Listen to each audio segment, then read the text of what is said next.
السلام علیکم، میرا نام ہے دلشاد احمد۔ تو آج ہم بات کریں گے عید الفطر کے بارے میں۔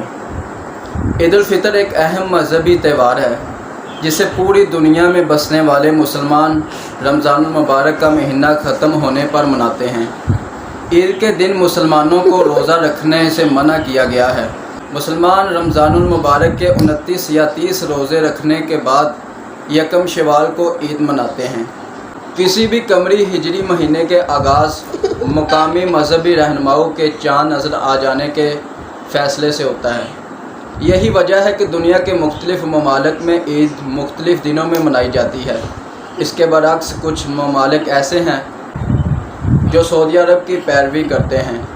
عید الفطر کے دن نماز عید 2 رکعت 6 زائد تکبیروں سے پڑھی جاتی ہے، جیسے جامع مسجد یا کسی کھلے میدان یعنی عیدگاہ میں بھی آپ نماز عید ادا کر سکتے ہیں۔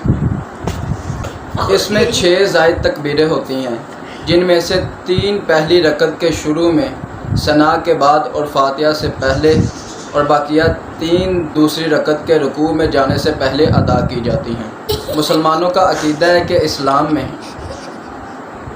انہیں حکم دیا گیا ہے کہ رمضان کے آخری دن تک روزے رکھو اور عید کی نماز سے پہلے صدقہ فطر ادا کرو۔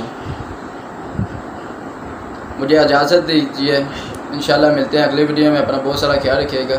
اللہ حافظ۔